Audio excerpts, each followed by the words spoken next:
Salam uşaqlar, xoş gördük hər birinizi. Bu günlər sizinlə ismin halları və mənsubiyyətlə bağlı məsələlərə toxunacağıq ki, sizdə tez-tez bu məsələlər təşkınlıq yaradır və testlərdə ən çox səhv etdiyiniz nüanslar da məhz bunlardan bağlıdır. Vaxt itirmədən keçək dərsimizə. Demək, öncəliklə burada qeyd etmişəm. Adlıq, təhsillik, yəni qeyri-müəyyən təhsillik və qeyri-müəyyən yiyəlik halının bir ortaq sualı var. Nə sualı? Məhz bu səbəbə görə bunları bir-birindən qarışdıra bilirik. Eyni zamanda təhsillik, müəyyən təhsillik halının və mənsubiyyət şəkilçisi üçün bir ortaq şəkilçisi var. I şəkilçisidir ki, bunları da müəyyən zamanlarda cümlələr tərkibində qarışdıra bilirik. Öncəliklə qısa bir izahlar verəcəm. Daha sonra test nümunələri üzərində necə tapırıq, onları aydınlaşdıracağıq. Demək, başlayırıq adlıq haldan. Adlıq hal. Nədir adlıq hal? Adlıq hal ismin, kim, nə, hala sualına cavab verən haldır. Adlıq hal nə olursa olsun bu suallara cavab verəcək və heç bir halda vəziyyətdə yəni digər halların şəkilçisi ilə bərabər səslənə bilməz. Baxın, yadda saxlayın. Əgər kim, nə, hala sualı artıq başqa bir şəkilçi ilə, yəni kimin, nəyin, kimə, kimdə, nədə tipli suallarına formasına çevriləcəksə, bu artıq adlıq hal olmayacaq. Bu məsələ düşünürəm ki, aydındır. Daha sonra adlıq haldan sonra təhsillik hal haqqında danışmaq istəyirəm. Təhsillik hal bilirik ki, müəyyən və qeyri-müəyyən forması var. Müəyyən təhsillik halının şəkilçisi I, U, Ü şəkilçisidir. Qeyri-müəyyən təhsillik halının xüsusi göstəricisi yoxdur. Qeyri-müəyyən təhsillik halının sualı nə? Müəyyən təhsillik halının sualı isə kimi, nəyi, haranı suallarına cavab verəcək. Təhsillik halı bilmək üçün bizə bir neçə məsələlərə aydınlıq gətirmək lazımdır. Öncəliklə, təhsillik hal cümlədə hərəkətin təsirliyini ifadə etdiyi üçün hərəkətə aid olub, hərəkətə təsir edir. Baxın, bir də təkrar edirəm. Ona görə hərəkət də bir yerdə. Yəni, biz təhsillik halı tapmaq üçün hərəkətdən təsirlik hallı sözə sual veririk. Baxın, deyirsiniz ki, gətir, apar, qoy, ver. Baxın, bir neçə feil yazdım sizin üçün. Ümumi olaraq, baxın, gəlin bunlardan öncə hər hansı bir ismə sual verək. Gətir, nəyi, apar, nəyi, qoy, nəyi, ver, nəyi. Gördüyünüz kimi, bu tipli feillər özündən öncə təsirlik halda olan isim tələb edirlər. Söz tələb edirlər. İsimdə olmasa söz tələb edirlər. Bu təsirlik halı tapmaq üçün birinci yolumuzdur. Feillərlə sözlərə sual veririk.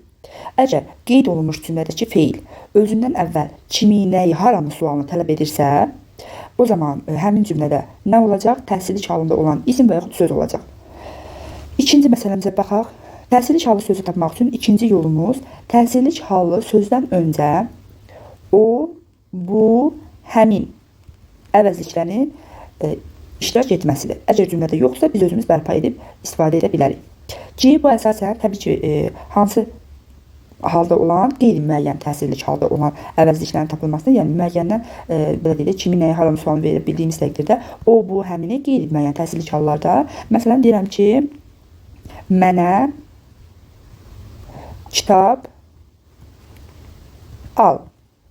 Mənə, baxın, qeyd edirəm, bu kitabı al. Deyə bilirəmmi? Deyə bilirəm. Daha sonra davam edək. Üçüncü yolumuz bəs nədir?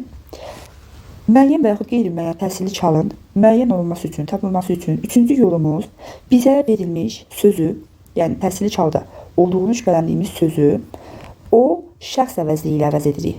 Şəxs əvəzliyi ilə əvəz edirik. Baxın, mənə, deyirəm, mənə kitab al.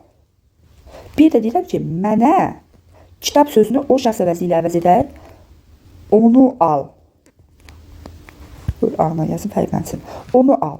Baxın, nə oldu? Kitab sözü şəxs əvəzi ilə əvəz olduğuna görə və biz də bilirik ki, şəxs əvəzi ilə nə ola bilmir? Qeyri-müəyyən formada işlənməz.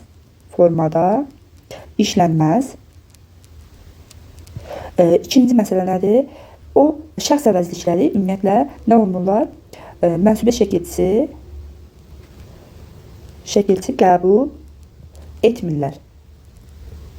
Deyirsiniz ki, niyə o şəxs əvəzliyindən istifadə edirik? Çünki o şəxs əvəzliyi həm cansız, həm də canlılara aid olunur.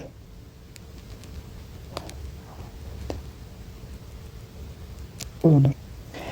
İndi təsirli haldan danışmışkən, gəlin müəyyən təsirli haldan mənsubiyyət şəkilçisi, 3-cü şəxs mənsubiyyət şəkilçisinin fərqləndirilməsi yollarına baxaq. Bizə iki cümlə verilib. Deyir ki, kitabı masanın üzərindədir. Bir də deyirəm ki, kitabı sabah gətirəcəm.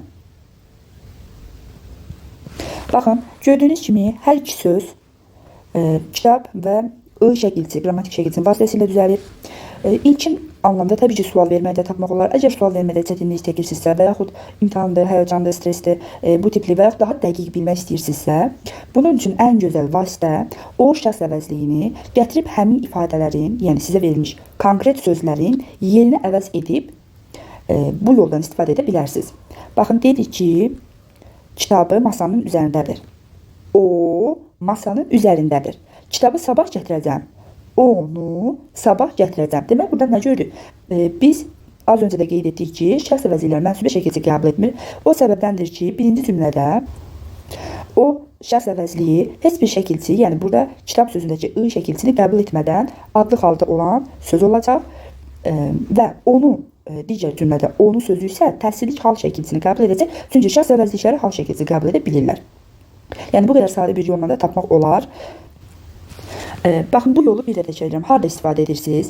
Baxın, şəxs əvəzliyi o şəxs əvəzliyi ilə əvəz etmək yolunu, əgər sizə konkret bir söz veribsə, deyək ki, kitab deyir, maşın deyir, ev deyir, məktub deyir, bu tipli sözlər verib konkret sizdən söz soruşur ki, bu söz hansı haldadır? Əgər sizə konkret söz deyirsə, həmin sözü o şəxs əvəzliyi ilə əvəz edin və asanlıqla cümlədəki sözlərin, verilmiş həmin sözlərin hansı halda və yaxud şəkilçisinin hal mənsubiyyət şəkilçisi olduğunu müəyyən edə bilərsiniz.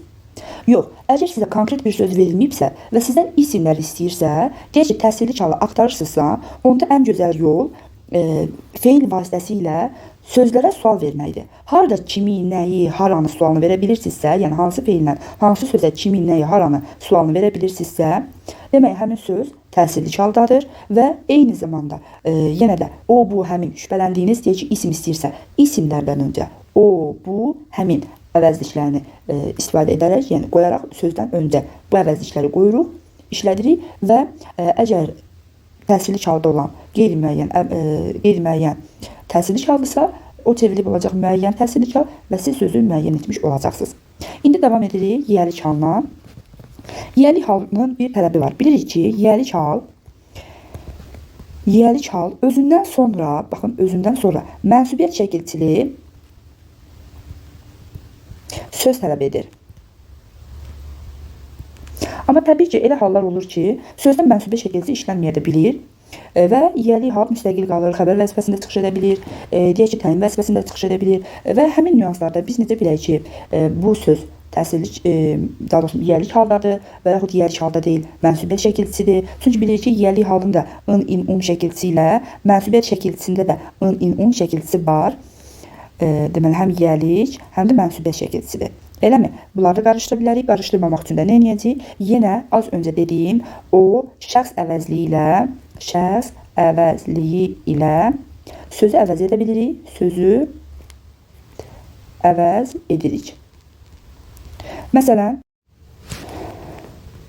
kitabın məndədir. Kitabın səhifəsi yoxdur. Baxın, sizə iki cümlə verib, hər iki sözdə kitabın sözündə ın şəkilçisini görürük, müəyyən yiyəlik halın şəkilçisinə bənzəyir. Hansı müəyyən yiyəlik halda, hansı mənsubiyyətdə necə müəyyən edə bilirik? Öncəliklə dedik ki, o şəxs əvəzliyi ilə sözü əvəz edək. Yenə sizə konkret bir söz verilib, görürsünüz ki, kitab sözü verilib, bu söz kitab deyil də başqa söz ola bilər. Biz nə edəcəyik? O şəxs əvəzliyi ilə həmin sözləri əvəz edəcəyik. Əgər hal şəkilçidirsə, o şəxs əvəzliyi şəkilçi əlavə oluna biləcək. Yox, əgər mənsubiyyətdirsə, sözdə heç bir şəkilçi iştirak etməyəcək. Baxın, kitabın məndədir. O məndədir. Kitabın səhifəsi yoxdur. Onun səhifəsi yoxdur. Gördüyünüz kimi birinci cümlədə nə olacaq kitabın? Mənsubiyyət şəkilçidir. İkinci cümlədə nə olacaq? Olacaq yiyəlik hal. Müəyyən yiyəlik hallı söz olacaq. Bəs digər hallarda başqa necə bunu tapa bilərik? Bunun digər bir yolu isə cümlələri bir də təkrar yazsın. Kitabın məndədir, kitabın səhifəsi yoxdur. Baxın, digər bir yol isə sizə verilmiş cümlədəki sözlərdən öncə yiyəlik hallı sözü bərpa etməkdir. Və yaxud cümlədə diqqət etmək həm yiyəlik hal, həm mənsubiyyət iştirak edibmi? Baxın, məsələn, kitabın məndədir. Baxıram ki, burada ın var, amma kitabın sözündən sonra deyək ki, heç bir mənsubiyyət şəkilçili söz yoxdur. Və yenə də belə bir şey fikirləşirik ki, bəli, cümlədə ola bilər ki, yiyəlik hal iştirak etsin, amma mənsubiyyət şəkilçisi olmasın. Onda nə edirik? Baxın, sənin kitabın. Deyə bilirik, sənin kitabın məndədir. Aha, bura baxaq, kitabın səhifəsi yoxdur. Sənin kitabın səhifəsi yoxdur deyə bilirikmi? Xeyr. Eyni zamanda baxırıq, kitabın sözündə ın şəkilçisi var və ondan sonra səhifəsi sözündə də si, yəni i şəkilçili, mənsubiyyət şəkilçili söz iştirak edib. Demək, gördüyünüz kimi birinci cümlədə mənsubiyyət, ikinci cümlədə yiyəlik hallı söz işlənib. İndi keçək qeyri-müəyyən yiyəlik halından adlıq hallı sözü və təsirlik hallı sözü yenə bir-birinizə fərqləndirdik. Baxın, diqqətli oluruq, cümlələri yazaq. Demək, birinci cümləmizdə deyir ki, kitab rəfi aldırmalıyam. İkinci cümlədə deyir ki, kitab bilik mənbəyidir. Baxın, az öncə dediyim o şəxs əvəzli ilə əvəz edib də tapa bilirik. Yenə konkret sizə sözlər verilib. O şəxs əvəzli əvəz edib tapa bilərik. Baxın, gəlin yoxlayaq. Kitab rəfi aldırmalıyam. Onun rəfi deyə bilirsiniz. Kitab bilik mənbəyidir. O bilik mənbəyidir deyə bilirik. Demək, nə məlum oldu? Burada yiyəlik hal var, qeyri-müəyyən yiyəlik hal var. Burada isə adlıq hal var. Bu birinci yolumuz. İkinci bir yol nədir? İkinci yolumuz isə həmin sözlərdə diqqət edirik ki, onlardan sonra mənsubiyyət şəkildə söz işlənibmi? Baxın, yadda saxlayın. Qeyri-müəyyən yiyəlik hallı söz özündən sonra mütləq və mütləq mənsubiyyət şəkildə söz tələb edir. Və qeyri-müəyyən yiyəlik hal və mənsubiyyət arasına heç vaxt söz daxil ola bilmədiyi üçün onlar həmişə yanaşı işlənirlər. Yəni, bundan arxayın olun ki, belə deyək, əgər müəyyən, birinci tərəf müəyyən yiyəlik haldısa, ikinci tərəf mənsubiyyət şəkilçili söz, onda bunların arasında istənilən qədər söz daxil ola bilir və bizi çaşdıra bilərlər asanlıqla. Ona görə müxtəlif yollarla, dediyim yollarla yoxlamalısınız. Amma qeyri-müəyyən yiyəlik halda isə belə bir üstünlük var ki, onlar bir-birinin yanında işləndiyinə görə biz bunu yoxlaya bilirik. Məsələn, baxırsınız ki, kitab rəfi, aha, rəf sözündə i şəkilçisi var. Rəf sözündə i şəkilçisi nə olacaq? Mənsubiyyət. Kitab rəfi, kitabın rəfi aldırmalıyam. Nə aldırmalıdır özünə? Kitabın rəfini aldırmalıdır. Bu, belə deyək də, üçüncü növ təyinli söz birləşməsinə çevrilməyən ikinci növ təyinli söz birləşmələrindəndir deyə sizə biraz qəribə səslənib bilər. Amma nəticə itibarilə burada nə var? Qeyri-müəyyən yiyəlik hal var. Və digər cümləyə baxanda isə kitab bilik mənbəyidir. Yenə qeyd etdiyim kimi görürsünüz ki, kitab sözü gəlib, sonra bilik gəlib. Kitab nəyin mənbəyidir? Biliyin mənbəyidir. Baxın, hətta bilik mənbəyində də onun mənbəyidir. Onun. Cümlədə həm kitab sözü olacaq adlıq, bilik sözü isə olacaq yiyəlik halda. Hətta mənbəyidir sözünə də baxsaq, yenə olacaq adlıq halda. Yəni, bir cümlədə iki adlıq halda işlənən söz, bir yiyəlik halda işlənən söz vardır. Demək, uşaqlar, keçid testlərə. Testləri işləməmişdən öncə videonu dayandırıb, özünüz testləri işləyin, daha sonra izahları izləmənizi məsləhət görürəm. Başlayaq. Dedik ki, bizə konkret söz verəndə biz nə edirik? Həmin sözü o şəxs əvəzli ilə əvəz edəcəyik. Baxın, dostum onu dəyişdirir. Ustalar kənddə onu tikir. Evləri təmir etməyə başlamışıq. Deyir, onu təmir etməyə başlamışıq. Kəndimizin evləri çiy kərpicləndir. Bu tip birləşmə baxın, kəndimizin o çiy kərpicləndir deyə bilmədiyinizə görə demək, nə şübhələrsiniz? Demək, buradakı mənsubiyyətdir ki, bundan əvvəldə bir yiyəlik halı var. Deyənə siz yalnız tək ev sözünü o şəxs əvəzli ilə əvəz edə bilmirsiniz. Çünki səbəb nədir? Baxın, bir də təkrar edirəm. Şəxs əvəzlikləri mənsubiyyət şəkilçisi ilə işlənə bilmədiyinə görə siz burada kəndimizin evləri birləşməsindəki olan mənsubiyyəti o şəxs əvəzli ilə artıra bilmədiniz. Ona görə bunu əvəz edə bilmirsiniz. Yəni, normal olaraq bütün birləşməni əvəz edəcəksiniz burada. O çiy kərpicləndir. Evin divarları nəmdir? Bəli, yenə baxın, ismi birləşmənin birinci tərəfidir. Amma bu dəfə onun divarları Baxın, onun divarları nəmlidir. Nəticə etibarilə sizə adlı halda olan sözü istəsə, baxın, A-da təsirlik, B-də təsirlik, C-də təsirlik, E-də yiyəlik. Cavabımız oldu D variantı. Həqiqətən də ev sözündə, evləri sözündə mənsubiyyət şəkilçilidir və bir də cəm şəkilçisi var. Yəni, başqa hal şəkilçisi yoxdur. İndi keçirik ismin hallanmasına. Digər testdə altına xətt çəkilmiş sözlərdən hansı təsirli halda işlənmişdir? Bu tipli testlərdə də yenə demək olar ki, konkret söz deyir sizə. Görürsünüz, kitabı, qızılı, qardaş bacısı, uşağı, misi tipli sözlər verib. Əvəz etməyə çalışın. Amma əvəz etməmişdən öncə təsirli halda olan sözün belə deyək də, hal şəkilçili olduğuna diqqət etməliyik eyni zamanda. Baxın, o çoxdan çap olunub. Düzdürmü? Onun saçları qızıl rəngdədir. Necə rəng? Qızıl rəng. Qızıl rəng bilir ki, sifətdir. Onun üçün B variantı getdi. Deyəsən, qardaş bacısı gəlib. Deyəsən, o gəlib.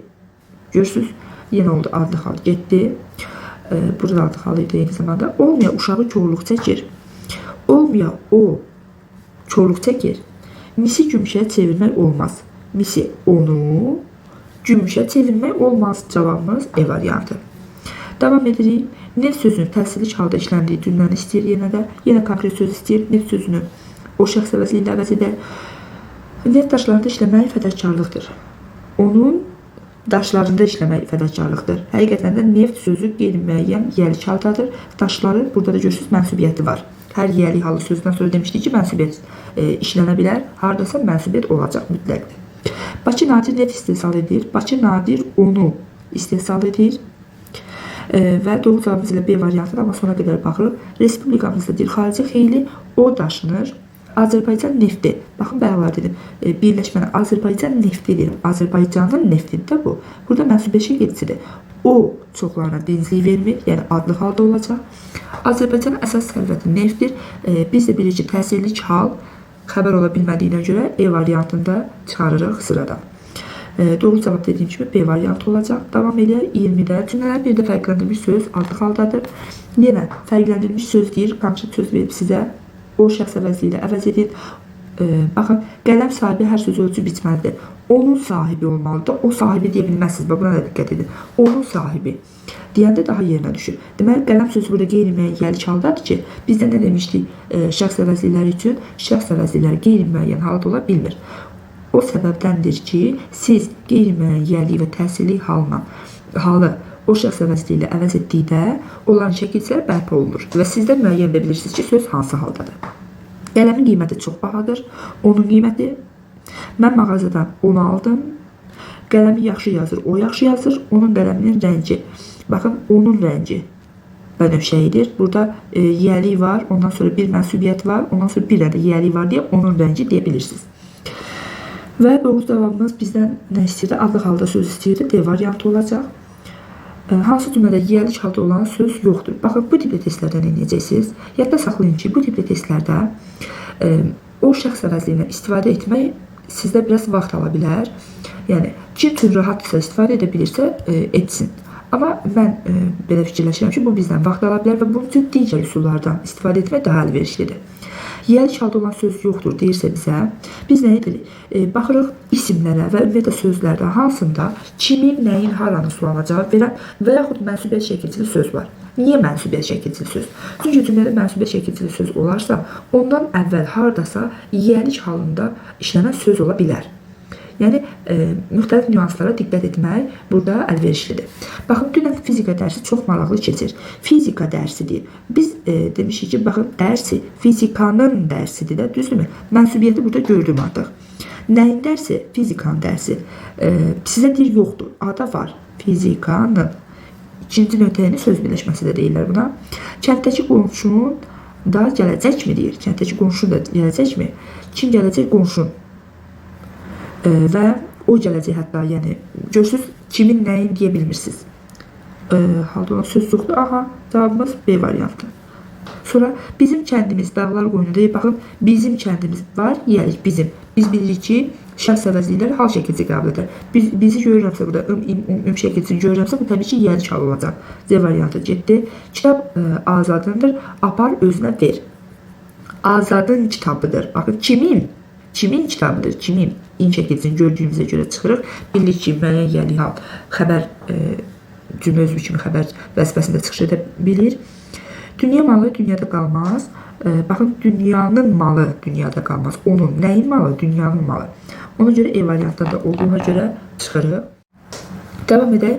Təhsil şartı işlənmiş isimlə başlayan cümlələri müəyyən edin deyir.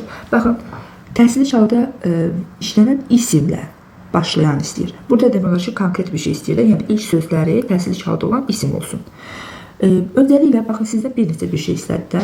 Bir deyir isim olsun, bir də deyir təhsil şartı olsun. Biz neyəyək? Birinci isimləri müəyyən edək, daha sonra onun halını müəyyən edək.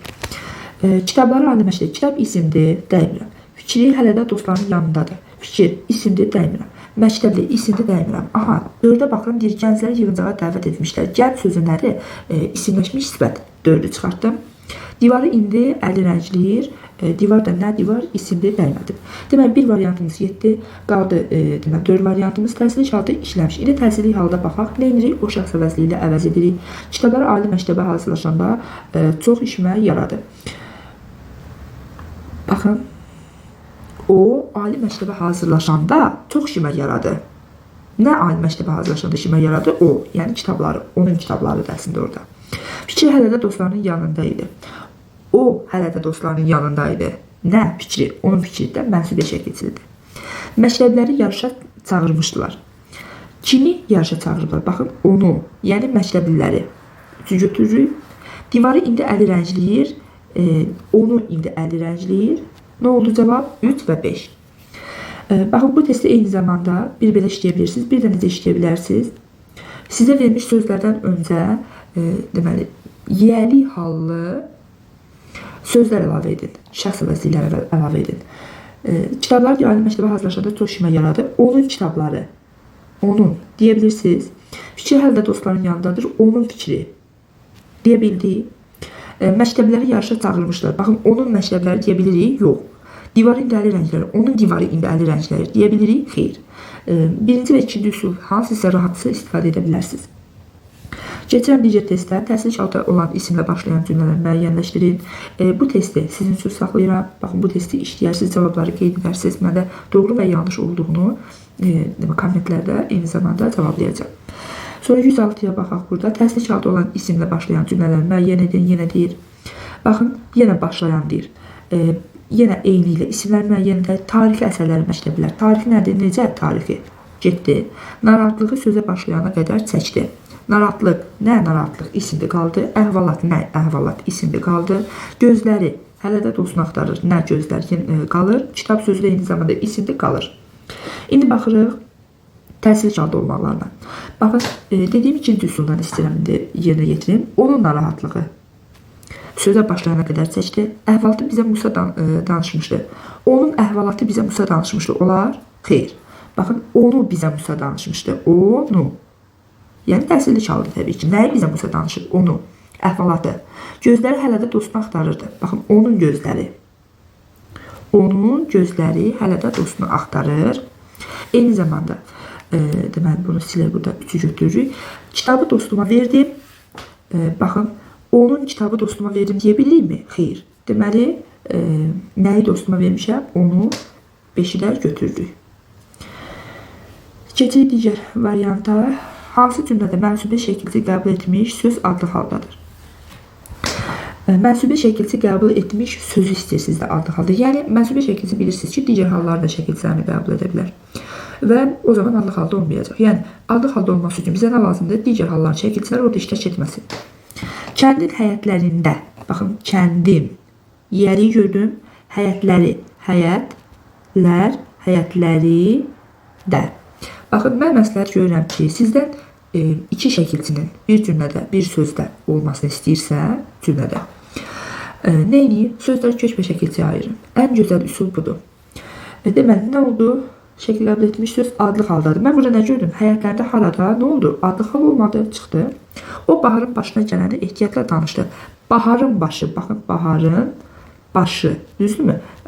Baharın başına gələni. Başına. Nə oldu bu da? Yönlük. Düzdür. Baş, başı, başına.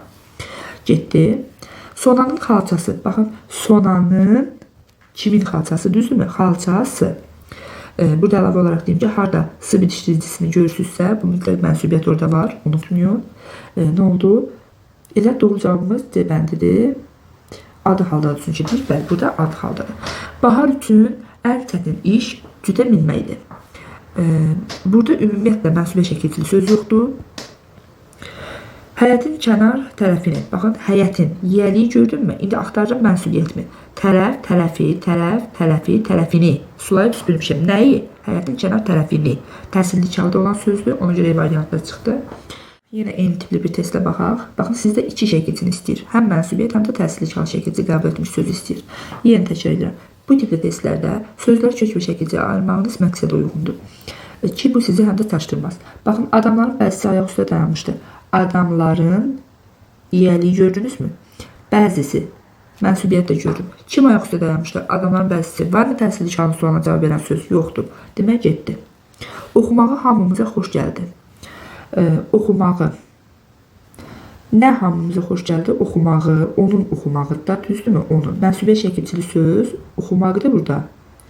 Və təsirli çal yenə yoxdur. Baxırıq, bizim hamımıza eyni zamanda burada deyə bilirik. Qoy bunu da belə qeyd edin. Bizim. Bizim hamımıza, bizim hamımız və yönlü çal şəkilci var. Yəni, yenə də burada yoxdur. Uşaqlardan biri, baxın, uşaqlardan biri bizə tərəf boylandı. Baxıram ki, mənsubiyyət şəkilcili söz yoxdur. Sədrin özü çıxış etdi. Kim çıxış etdi? Sədrin özü. Yenə görürük ki, in var, düzdürmü? Yiyəli hal, özü də ki, nə olacaq? Mənsubiyyət şəkilcili söz, yenə təsirlik yoxdur. O, Koroğlu dastanını oxuyub bitirdi. Koroğlunun dastanı olur da, eləmi? Dastan sözü, kök, dastanını nəyi oxuyub bitirir? Baxın, görürsünüz, iki dənə dastanından sonra iki dənə ı şəkilçi var burada. Bunların ikisi də mənsubiyyət olası deyil ki, və yaxud ikisi də hal şəkilçi olası deyil ki. Diqqət edirik ki, birinci mənsubiyyət, ikinci təsirli hal şəkilçili sözdür. Bu qədər, inşallah faydalı oldu izahımız. Belə yazmağı unutmayın, bəyənməyi unutmayın. Sağ olun, salamat qalın.